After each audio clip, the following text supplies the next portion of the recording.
Macabro ritrovamento in un parcheggio di Thiene, una donna sgozzata dentro un'auto, telecamere di sorveglianza al setaccio, gli inquirenti propendono per un gesto estremo ma è giallo.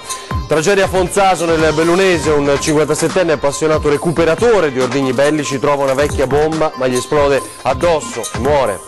Dopo la richiesta di archiviazione dell'accusa di apologia di fascismo parla Gianni Scarpa, titolare della spiaggia di Sottomarina, finita nella bufera la scorsa estate, incubo finito, temevo di dover chiudere. Caso di stalking all'Università di Padova, professore dell'Ateneo ossessionato da una studentessa, arriva a denunciarla, la vicenda finisce in tribunale. Deve scontare una condanna per false fatturazioni, in carcere da ieri l'ex presidente del Treviso Calcio Tiziano Nardin, promise mari e monti per il calcio. Business il Prosecco, la Regione Veneto accoglie la richiesta del Consorzio di tutela Prosecco DOC di incrementare di 1200 ettari la superficie di vigneti destinati a produrre le bollicine. Un palio tradizionale conquistato anche grazie ai migranti, accade a Mogliano Veneto dove un gruppo di profughi è stato protagonista della sfilata di costume medievale. Conto alla rovescia a Vicenza per la mostra dedicata a Vincent van Gogh. Ieri la vernice per la stampa, sabato l'apertura al pubblico della mostra organizzata da Goldin. Buongiorno e ben ritrovati in diretta con l'informazione di Antena 3, questa è la nostra prima edizione, il racconto delle ultime ore. Come avete sentito, il shock nel Vicentino Thiene per il ritrovamento del cadavere di una donna in auto. È giallo sulle cause della morte, stanno indagando gli investigatori. Subito gli aggiornamenti in diretta insieme a Gabriella Basso. Gabriella. Buongiorno a te telespettatori, la Thiene, orrore questa mattina quando è stato trovato il corpo senza vita di una donna all'interno di un'auto parcheggiata nell'area ex Nordera in via Rasa a pochi passi dalla sede della polizia locale. Il corpo della donna era immerso nel sangue e c'era un vistoso taglio al collo. Sul posto che stanno indagando sono i carabinieri di Thiene, ovviamente ogni ipotesi in questo momento è al loro vaglio, potrebbe trattarsi di un suicidio ma anche qualcosa di molto peggio. Per il momento è tutto da Thiene, ritorna allo studio. Grazie Gabriella Basso, ovviamente attendiamo aggiornamenti, dovessero essercene torniamo a collegarci con te, ne parleremo poi più diffusamente questa sera nei telegiornali a partire dalle 18:30. Ora nel Bellunese una tragedia a Fonzaso, un 57enne tenta di aprire una bomba ma gli esplode in mano, è morto sul colpo. Era abituato a disinnescare residuati bellici. Lo faceva da anni, una passione, quella per le armi della Grande Guerra, che coltivava fin da giovane. Ieri la tragedia. La vittima è Fiorenzo Paso, 57 anni. Secondo quanto ricostruito dagli investigatori, aveva trovato la bomba e dopo averla portata a casa stava cercando di aprirla, molto probabilmente per disinnescarla. Invece gli è esplosa fra le mani. L'uomo è morto sul colpo. A dare l'allarme una delle figlie che, tornata a casa a Fonzaso nel Bellunese, ha trovato il papà a terra. Sul posto sono arrivati gli uomini del soccorso e le forze dell'ordine, ma per Pasa non c'era più nulla da fare. Stando alle prime ipotesi, il 57enne stava svuotando la carica, all'improvviso però la deflagrazione che non gli ha lasciato scampo. Aveva iniziato la sua carriera nell'Arma dei Carabinieri, ma aveva scelto di licenziarsi per seguire un'altra strada. Poi, con il tempo, questa sua passione per i residuati bellici era cresciuta. Nel 2012 era rimasto ferito gravemente in circostanze analoghe. Un ordigno gli era esploso fra le mani. Nell'incidente Pasa aveva perso alcune dita delle mano destra e subito danni alla vista, ma nonostante tutto non si era scoraggiato ed aveva continuato in questa sua passione. Si tratta di un hobby pericoloso, quello del recupero degli ordigni bellici, dicono gli investigatori, una figura nata in Italia alla fine della Prima Guerra Mondiale. Molte persone trovano gli ordigni, li disinnescono per poi rivenderli. Sulla vicenda sono in corso indagini. E poi la conclusione delle indagini su Gianni Scarpa, lo ricorderete, per apologia di fascismo, il titolare della spiaggia del Lido Playa Punta Can a Sottomarina. Ieri le novità che vi abbiamo raccontato, oggi lo abbiamo raggiunto al telefono, la fine di un incubo, dice. In vacanza con la famiglia, al termine della stagione estiva, Gianni Scarpa accoglie con un sorriso la richiesta di archiviazione dell'indagine a suo carico per apologia di fascismo, innescata dagli ormai celebri cartelli inneggianti al Duce nello stabilimento balneare di Sottomarina. Io non ero preoccupato perché i miei nonni mi hanno sempre insegnato male a non fare, paura a non avere.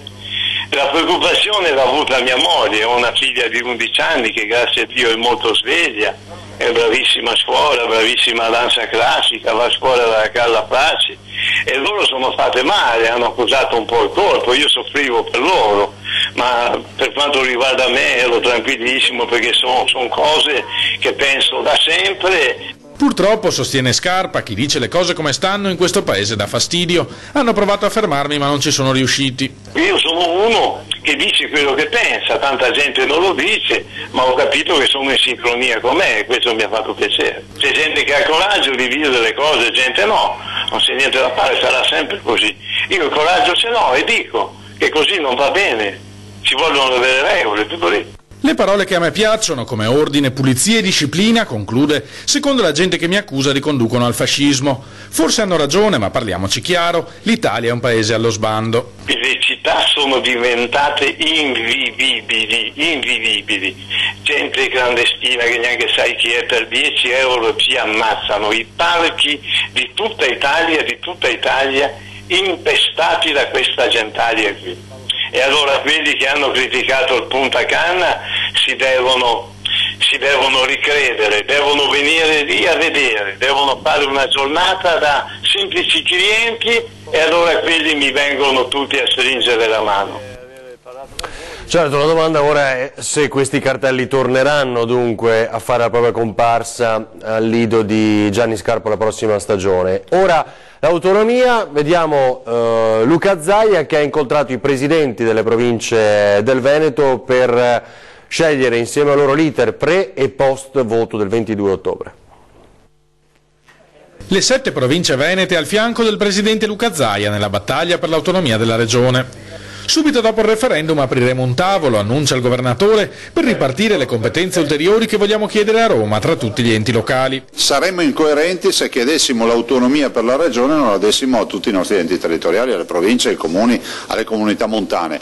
L'obiettivo è quello di avvicinare il centro decisionale al cittadino, quindi ridurre le catene decisionali e dare interlocutori certi. Quando io parlo con un amministratore non mi deve dire ma è competenza di Tizio, di Caio, di Sempronio, 50 timbri sulle carte, ma deve dire sì o no. Il tavolo che apriremo con le autonomie locali avrà carattere permanente, spiega ancora Zaia. Dovremo definire che modello di regione vogliamo con tutta l'autonomia che riusciremo a ottenere e che dovrà essere gestita dai territori. Non vogliamo sostituire al centralismo statale un neocentralismo regionale. Con l'incontro di oggi noi abbiamo sancito la volontà nostra di essere partecipi a questa forma di autonomia, ci siamo messi a disposizione convintamente e con la struttura che abbiamo e con la convinzione di poter essere parte positiva di questo processo di autonomia. Tutte le forme e le funzioni che saranno poi oggetto del negoziato saranno poi declinati in un sistema efficiente e efficace del sistema Veneto, e questo è quello che noi chiedevamo e questo che oggi di fatto è una realtà. Per avvicinare il più possibile il potere amministrativo ai cittadini, perché se tu lo avvicini ai cittadini, i cittadini riescono a controllare, riescono a capire e se non fai bene capiscono chi ne è responsabile. Questa è la tesi dell'autonomia. Il governatore ci ha assicurato un tavolo unitario e questo per me va molto bene e io lavorerò perché il referendum abbia un esito positivo. Cresce il prezzo del Prosecco perché è un vino che non ha rivali. Intanto la Regione Veneto ha accolto la richiesta del Consorzio di tutela del Prosecco DOC di incrementare di 1.200 ettari la superficie dei vigneti destinati a produrre la bollicina a denominazione d'origine controllata. La decisione di estendere la superficie iscritta nello schedario viticolo interessa l'intero areale della superficie vocata a Prosecco ed è ripartita in modo proporzionale tra il Veneto e il Friuli Venezia Giulia. L'incremento concordato con le associazioni dei produttori sarà graduale e sposterà nel 2019 a 24.450 ettari il limite complessivo delle superfici del vigneto. Un incidente sul lavoro e uno di origine domestica invece che ha coinvolto un noto ristoratore. Sono ancora gravi le condizioni dell'operaio che mercoledì, poco dopo mezzogiorno, è stato colpito alla testa da un pistone sparato da un macchinario mentre lavorava all'interno di un cantiere in via Gobbi, a zona Campalto. Sul posto sono giunti i mezzi di soccorso del 118 e l'hanno portato d'urgenza all'ospedale All'Angelo, dove è stato ricoverato in rianimazione. Al momento dell'incidente era intento a manovrare una spruzzatrice di cemento impiegata nei lavori di costruzione del sottopasso. Nel cantiere sono intervenuti anche gli ispettori dello Spisal dell'Ulster Mestre Serenissima, cui spetterà il compito di far luce sulla dinamica. Ma non è l'unico incidente. Emanuele Busanel, 55 anni, noto gestore di un ristorante a Noventa di Piave, è stato trasportato in gravi condizioni all'ospedale per un trauma cranico causato da una caduta dalle scale. Avrebbe perso l'equilibrio per cause ancora al vaglio dei carabinieri mentre si trovava all'interno della sua abitazione situata proprio sopra il locale. Sul posto è stato effettuato un sopralluogo dei carabinieri, ma non sarebbero stati individuati elementi che potessero indicare la presenza di altre persone all'interno dell'alloggio. Ora a Monselice, nel Padovano, un anziano è stato picchiato da 3 donne nomadi che chiedevano l'elemosina. Una di loro poi è stata arrestata poco dopo dai carabinieri. Un pensionato di 71 anni finito all'ospedale e una nomade arrestata e trasferita nel carcere di Verona. È il bilancio di un'aggressione avvenuta a Monselice. Mentre l'uomo, residente ad Arquà Petrarca, stava parcheggiando l'auto, 3 donne nomadi si sono avvicinate a lui chiedendo con insistenza denaro. L'uomo ha estratto il portafoglio per dimostrare di non avere spiccioli e in quel momento sarebbe scattata la violenza, schiaffi, spinte e graffi per impadronirsi dei 120 euro contenuti nel portafoglio prima di fuggire. Il 71enne è rimasto sotto shock e dolorante, ferito alle mani e al volto. I passanti l'hanno soccorso e hanno allertato subito i carabinieri che erano già in zona proprio per un servizio antirapina. Una delle donne è stata individuata alla stazione ferroviaria di Monselice mentre cercava di nascondersi nel sottopasso ed è stata arrestata per rapina. È una romena di 42 anni senza fissa dimora. L'uomo invece è stato trasportato in ospedale, medicato e dimesso con alcuni giorni di prognosi. Indagini in corso per risalire alle complici della donna. Ora questa vicenda che riguarda ancora Padova, all'università, un docente dell'Ateneo che ha denunciato per stalking una studentessa. La vicenda è arrivata adesso in tribunale.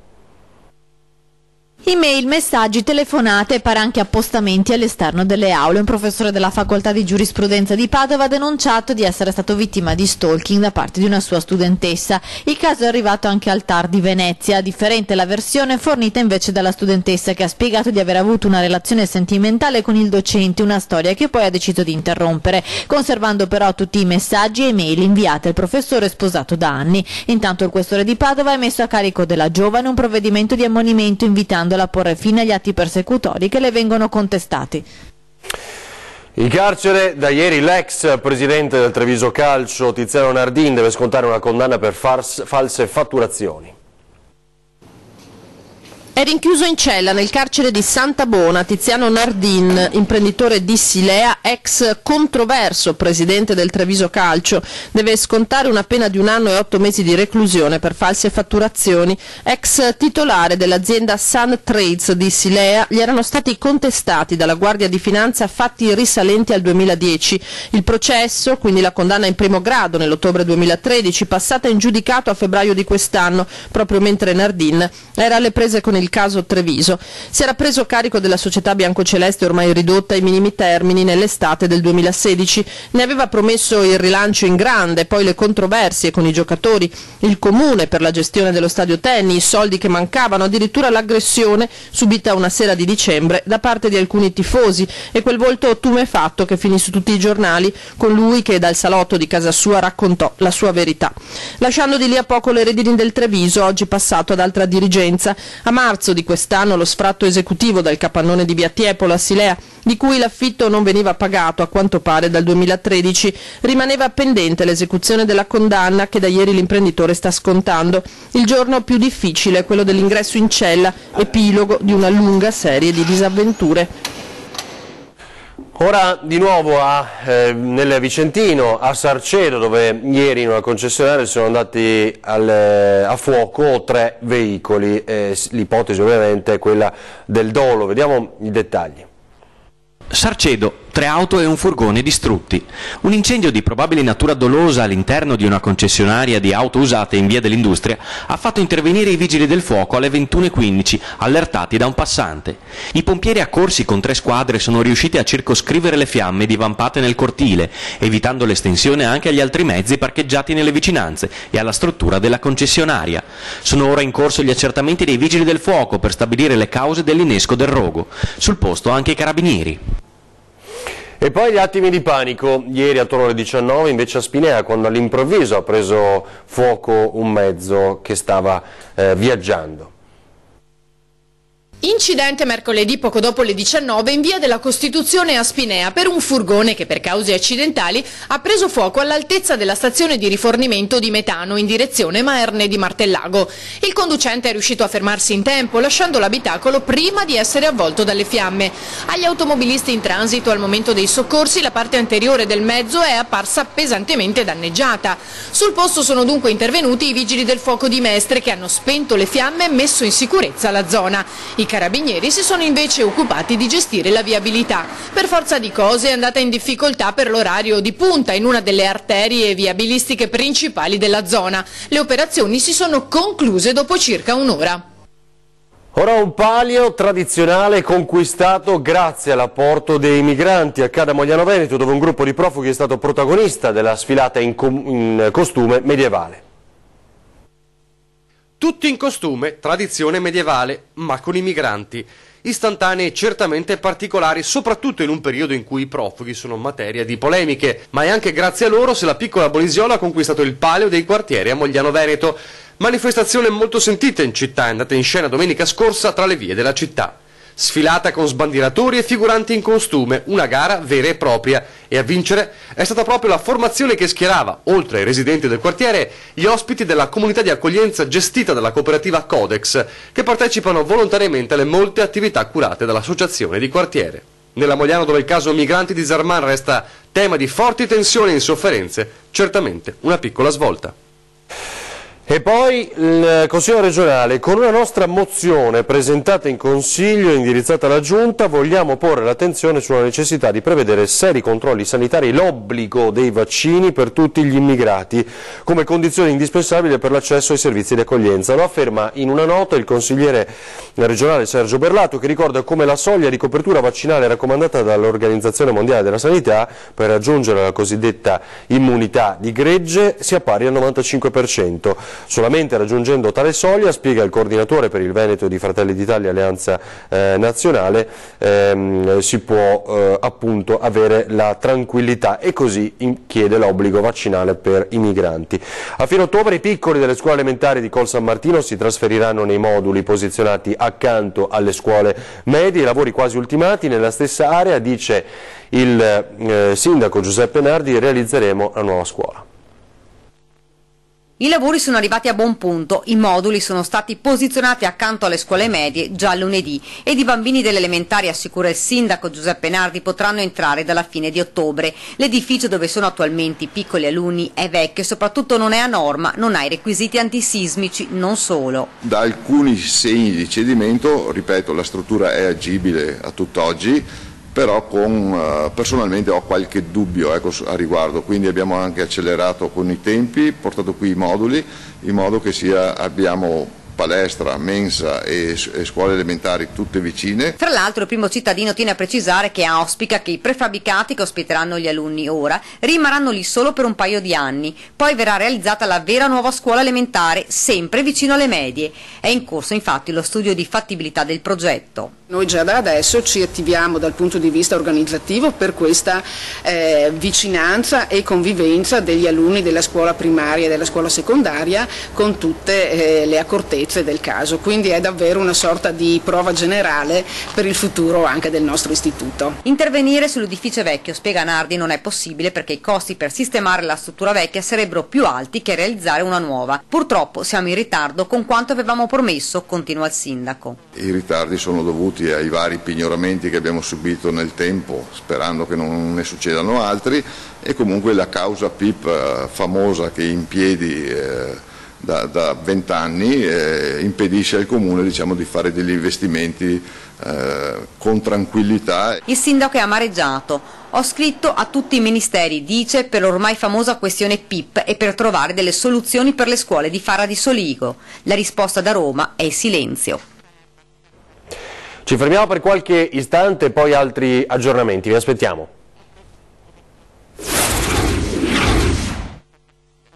Eccolo.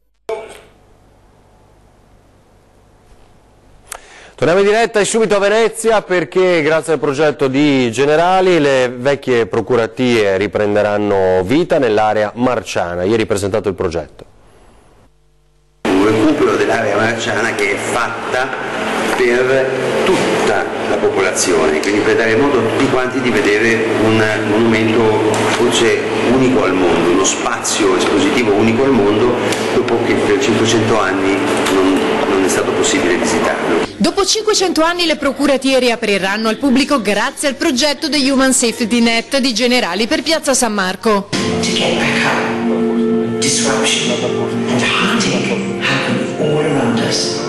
Le procuratie vecchie, sede storica della compagnia assicurativa che ha come simbolo il leone marciano, saranno oggetto di restauro su progetto dell'architetto David Chipperfield per circa 2 anni e diverranno una casa dedicata a iniziative umanitarie aperta al pubblico. Negli 11.000 metri quadri dell'edificio ci sarà spazio per lavoro, vita e progetti solidali, per dimostrare che il cuore di Venezia pulsa grazie alle idee e non solo al turismo. È un impegno sociale di tutte le Generali, di tutti i dipendenti, tutti gli agenti di Generali. Non è solo il progetto delle Generali, perché vogliamo che questo progetto sia aperto a tutti coloro che vogliono contribuire ad aiutare le altre persone. Un'iniziativa che ha un valore importante per la città e, commenta il sindaco Brugnaro, dà respiro e lavoro in Piazza San Marco. È un progetto internazionale di attività di studio e di integrazione di nuovo di rifugiati che devono cercare lavoro attraverso l'imprenditorialità, l'autoimprenditorialità. Chiaramente Generali, che assiste le persone, vuole assistere anche in questo. Noi gli daremo una mano, è un gruppo che si occuperà dei rifugiati, dell'integrazione dei rifugiati, cioè delle persone che realmente hanno perso tutto con delle situazioni drammatiche, penserà alle famiglie, al problema della natalità, e per cui sono temi che noi sentiamo come nostri. In questo non c'è nessun atto di speculazione, non sono investimenti legati ad altro se non a riportare appunto questi incroci con grandi organizzazioni internazionali. Così avete sentito anche dal sindaco Brugnaro. Adesso vi ricordiamo i contatti per scrivere o chiamare Antena 3, redazione @antena3.it, telefono 0422 023 0898, un sms al 351 1755 340. Se avete un problema non riuscite a risolverlo, raccontatelo a noi, cerchiamo di trovare una soluzione insieme. Contro la rovescia Vicenza per la mostra dedicata a Vincent van Gogh, ieri alla vernice per la Stampa, e così vi anticipiamo le meraviglie di Van Gogh.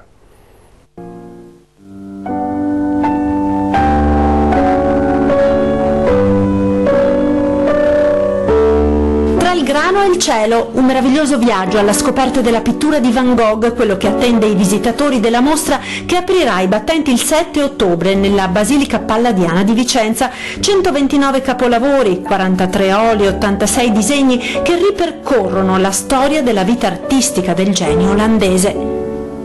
Un percorso che diventa una sorta di diario dell'arte e della vita complessa e sofferta dell'artista, ricostruendo quasi giorno per giorno i 10 anni dal 1880 al 1890, dai primissimi disegni dell'esordio in Belgio fino alle tele famosissime dei campi di grano dipinte poco prima del suicidio. Un bel viaggio veramente, grande numero di opere, 129, quindi una rarità assoluta vederne così tante. Grande importanza data agli anni della formazione di Van Gogh, che ho voluto ricostruire molto precisamente, e poi tantissimi quadri della parte finale, il film, il grande plastico, insomma un'esperienza davvero a tutto tondo, quella che aspetta il visitatore che entrerà qui in Basilica Palladiana. Già 115.000 le prenotazioni per la visita della mostra, a testimonianza di come Van Gogh sia uno degli artisti più amati dal grande pubblico. Sono tantissime, 115.000 oggi, entusiasmo incredibile attorno a questa mostra, ormai da quasi un mese 2.000-2.500 nuove prenotazioni ogni giorno, veramente si sente che c'è un clima straordinario attorno a questa mostra. E vedremo dunque, intanto vi ricordiamo gli ospiti delle nostre trasmissioni, oggi tra pochissimo c'è ore 13, approfondiremo i temi delle pensioni perché il 14 ottobre c'è una manifestazione che i sindacati stanno organizzando. In studio tra gli altri Paolino Barbiero, segretario dello SPI-CGIL pensionati a Treviso, Lorenzo Zanatta. Questa sera 20:10 una puntata speciale invece perché avremo in diretta i residenti del rione Pertini a Mestre, Venezia, dove da tempo, come sapete, c'è un forte allarme e disagio sociale per le continue occupazioni da parte di nomadi di appartamenti vuoti dell'Ater. Quindi 20:10 questo tema. Ora le previsioni meteo per le prossime ore. Grazie, buona giornata.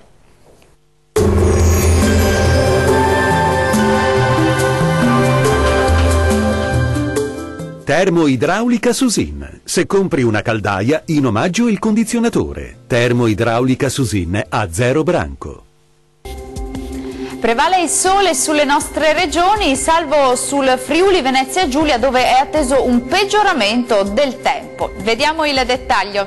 Sul Veneto ampio soleggiamento, qualche addensamento sui settori di nord-est e anche sulle alte pianure nord-orientali e locali nebbie o foschie sulle pianure centrali, al mattino poi in rapido dissolvimento. Diamo uno sguardo alle temperature, le massime risultano essere in lieve aumento e saranno comprese tra i 17 e i 24 gradi, minime anche queste in lieve aumento tra i 12 e i 15 gradi circa. Andiamo ora a vedere la situazione del Friuli Venezia Giulia. Nubi diffuse e qualche pioggia sui settori nord-orientali, più asciutto altrove. Verso sera però più nubi ovunque con rovesci sparsi anche verso le aree più centrali. Temperature massime tra i 18 e i 21 gradi, minime attese sui 15 gradi circa. Andiamo ora a vedere che tempo farà sul Trentino Alto Adige. Bel tempo soleggiato e stabile, sull'Alto Adige un po' più di nubi, sul Trentino anche con locali addensamenti, ma soltanto sui settori meridionali e orientali e senza altre conseguenze. Temperature massime sui 23-27 gradi, minime sugli 8-13 gradi circa. Il mare sarà generalmente poco mosso, i venti moderati da sud, localmente deboli sulla laguna di Venezia. Dal meteo di Antena 3 per ora è tutto, arrivederci.